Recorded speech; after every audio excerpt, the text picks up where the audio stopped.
여러분 반갑습니다. 이명표 칼럼입니다. 자, 오늘 준비한 경기는 다가오는 25일 토요일에 치러질 날짜 수정할게요.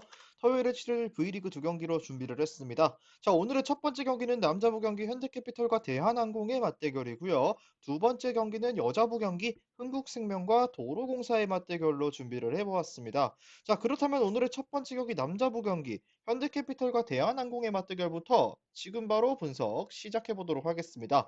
자, 먼저 현대캐피탈입니다. 현대캐피탈은 지난 경기에서 한국전력을 상대로 3대1 패배를 기록했는데요.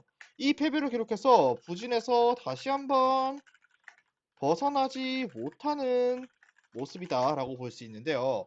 자, 이 패배로 3연패에 빠지게 됐고 선수의 변화를 주면서 경기력을 끌어올리려고 시도했지만 그 또한 쉽지 않아 보였는데요. 지난 경기에서 26점을 기록했던 아흐메드가 26%의 낮은 효율로 고전했고 범실도 무려 10개나 기록하는 등 전체적으로 만족스럽지 못한 경기력을 보였고요.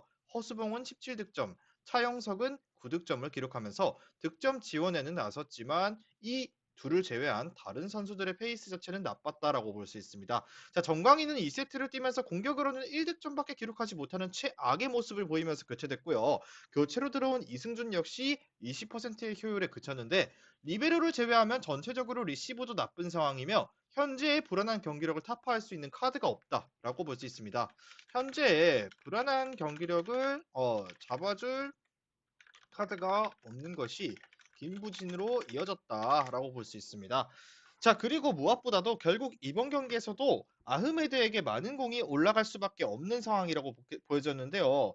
자, 그렇기 때문에 굳이 현대캐피탈 승리를 위해서라면은 이번에도 역시나 정광인 또는 허수봉, 차영석 등이 좋은 득점 지원을 해주지 않는 이상 패색이 짙어질 가능성이 높다 정도로 생각하면 될 것 같고요. 다음은 대한항공입니다. 자, 대한항공은 OK를 상대로 3대 0의 셧아웃 승리를 따냈는데요.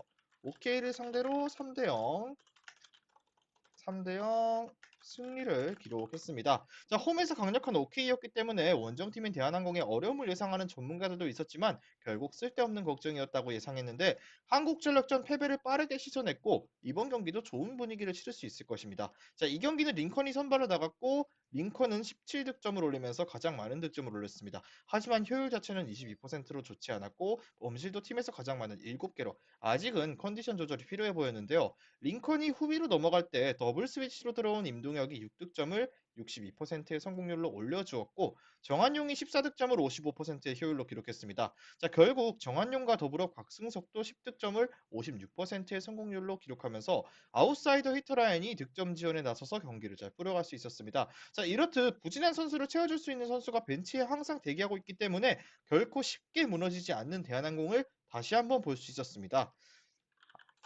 자, 결국 링컨은 컨디션 조절이 조금은 필요해 보였지만 이를 메워줄 두터운 뎁스가 결국 대한항공의 강점으로 자리매김했다라고 볼 수 있었던 지난 경기입니다.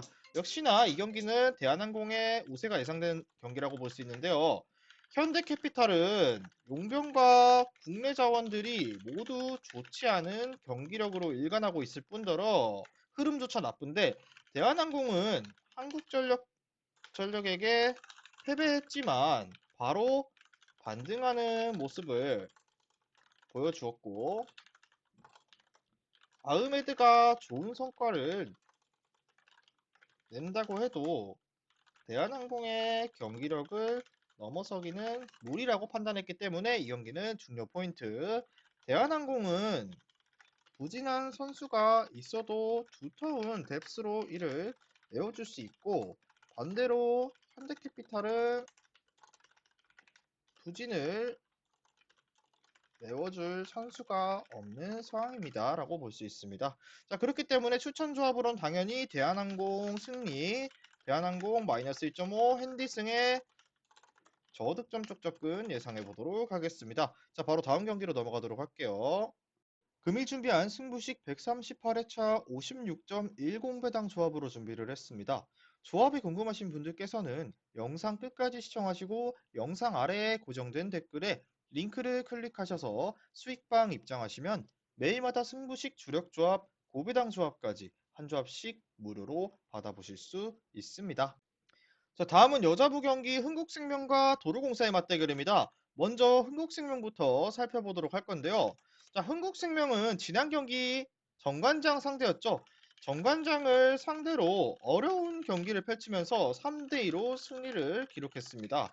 자, 이날 경기 상대의 경기력이 좋지 않았는데도 우위에 있지는 못했고 5세트가 되어야 겨우 기세를 가져왔습니다. 자, 최근 들어서 경기 초반 흐름을 잡지 못하며 5세트로 가는 경기들이 많아지고 있는 상황이라 볼 수 있고요. 김연경이 이날 경기에서도 27득점을, 옐레나도 27득점을 기록했지만 김연경의 효율은 29%로 살짝 낮았고 옐레나의 효율은 41%로 차이가 조금은 있었습니다. 하지만 김연경, 옐레나가 건재하지만 두 명을 제외한 선수들의 경기력은 좋지 않다라고 볼 수 있습니다. 자, 현대건설과의 경기를 제외하고 풀세트를 치른 경기 5세트에서만 이주아의 경기력이 두드러지는 경우가 많은데 이주아와 김미연의 경기력이 5세트가 아닌 경기 초반부터 살아나야 하는 것이 관건이라고 느껴지는 흥국생명입니다. 자, 다음은 도로공사입니다. 자, 도로공사는 GS칼텍스에게 아쉽게 3대2 패배를 기록했는데요. 페퍼전 승리와 정관장전 승리에 좋은 분위기를 이어가지 못했다라고 볼 수 있습니다. 자, 경기 내용이 좋지 않았고 그간 좋은 모습을 보였던 선수들이 급격하게 부진을 겪었던 모습이었는데 이날도 부키리치가 35득점을 기록했습니다. 하지만 1, 2세트에는 상당히 부진을 겪었고 3세트 이후부터 살아나기 시작한 결과라고 볼 수 있었는데요. 직전 경기에서도 좋은 성과를 냈던 하나차가 극도로 부진을 겪으면서 벤치로 밀려났고 전세현도 이렇다 할 모습을 보여주지는 못했습니다. 결국 배유나가 17득점을 64%의 굉장히 높은 효율로 기록했지만 김세빈의 경기력은 좋지 않았고 이렇듯 부키리치와 배유나를 제외하고 지난 경기에서 좋은 성과를 냈던 선수가 없었다라고 볼 수 있는데요. 이번 경기도 이 두 명의 선수들 손끝에 경기력이 달려있다고 볼 수 있는 도로공사입니다. 자, 결론적으로 봤을 때 흥국생명이 우세한 건 사실입니다. 하지만 도로공사는 지난 경기 전체적으로 경기력이 좋지 않았고 부키리치만 활용하는 모습이 드러났다고 볼 수 있는데 흥국생명의 블로커 라인이 부키리치를 막아낼 수 있는 높이는 충분하고 공격도 훨씬 흥국이 다듬어진 상태다라고 볼 수 있습니다. 다만 흥국도 여전히 경기력이 완벽하다고 볼 수는 없는 만큼 3대1 정도의 스코어를 예상하면서 중요 포인트를 꼽자면 흥국생명은 경기 초반 분위기를 가져와야 하는 것이 관건이고 도로공사는 부키리치와 배유나를 제외한 선수들의 반등이 필요한 상황이다. 자, 이렇게 봤을 때 흥국생명 승리 그리고 흥국생명 마이너스 1.5 핸디승의 다득점 쪽 접근을 예상해보면서 오늘의 138차 V리그 두 경기 분석은 여기까지 하고 마무리를 해보도록 하겠습니다. 자, 최종적인 조합과 주력 조합은 수익방에서 공개하니까요. 고정 댓글 링크 클릭하셔서 꼭 수익방 오셔서 주말 경기 주력 조합 받아보시는 것을 권장드리면서 오늘의 경기 분석 여기까지 하고 마무리를 해보도록 하겠습니다. 미리 말씀드리지만 제가 프리뷰해드린 내용은 말 그대로 내용 분석입니다. 수익으로 이어지는 최종 조합은 유튜브에 공개할 수가 없기 때문에 현재 영상 고정 댓글로 카톡 주시면 경기별 실시간 라인업 및 심판 성향까지 분석한 최종 조합 드리겠습니다. 저를 모르시는 분도 건승하시는 하루 되세요.